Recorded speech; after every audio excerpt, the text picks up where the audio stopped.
ನಾಡು ಪ್ರದೇಶಗಳಲ್ಲಿ ಉತ್ತಮ ಮಳೆ ಆಗ್ತಾ ಇರೋದ್ರಿಂದ ರಾಜ್ಯದ ಪ್ರಮುಖ ಜಲಾಶಯಗಳಿಗೆ ಭರ್ಜರಿ ನೀರು ಹರಿದು ಬರ್ತಾ ಇದೆ. ಸಣ್ಣ ಪುಟ್ಟ ಜಲಾಶಯಗಳು ಈಗಾಗಲೇ ತುಂಬಿದೆ. ಪ್ರಮುಖ ಜಲಾಶಯಗಳನ್ನು ಸುರಕ್ಷತೆಯ ದೃಷ್ಟಿಯಿಂದ ಪೂರ್ಣ ಪ್ರಮಾಣದಲ್ಲಿ ತುಂಬಿಸಿದೆ. ಒಳ ಹರಿವಿನ ಪ್ರಮಾಣದಷ್ಟೇ ನೀರನ್ನ ಹೊರಬಿಡಲಾಗ್ತಾ ಇದೆ.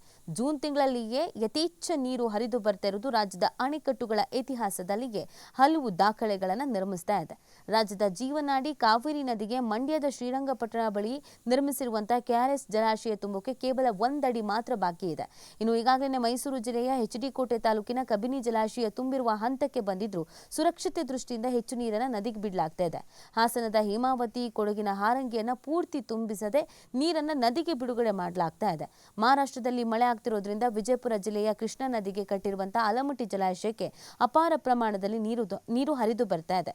ಹಾಗಾಗಿ ಎಲ್ಲಾ ಗೇಟುಗಳನ್ನು ತೆರೆದು ನೀರನ್ನು ಹೊರಬಿಡಲಾಗ್ತಾ ಇದೆ. ಯಾದಗಿರಿ ಜಿಲ್ಲೆಯಲ್ಲಿ ಕೃಷ್ಣಾ ನದಿಗೆ ಕಟ್ಟಿರುವಂತಹ ಮತ್ತೊಂದು ಡ್ಯಾಂ ನಾರಾಯಣಪುರದ ಬಸವಸಾಗರ ಜಲಾಶಯದ 30 ಕ್ರಸ್ಟ್ ಗೇಟ್ಗಳ ಮುಖಾಂತರವಾಗಿ 1.10 ಲಕ್ಷ ಕ್ಯೂಸೆಕ್ ನೀರು ಬಿಡುಗಡೆ ಮಾಡಲಾಗಿದೆ.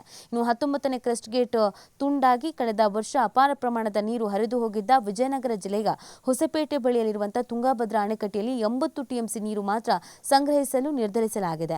ಆದ್ದರಿಂದ ಹೆಚ್ಚಿನ ನೀರನ್ನು ನದಿಗೆ ಯಾವುದೇ ಕ್ಷಣದಲ್ಲಿ ಬಿಡುಗಡೆ ಮಾಡಲಾಗ್ತಾ ಇದೆ ಅಂತ ತಿಳಿಸಲಾಗ್ತಾ ಇದೆ. ಈ ಬಾರಿ ಬಹಳ ಅದ್ಭುತವಾಗಿ ಮಳೆ ಆಗಿದೆ. ಆ ಕಾರಣಕ್ಕಾಗಿ ಜುಲೈ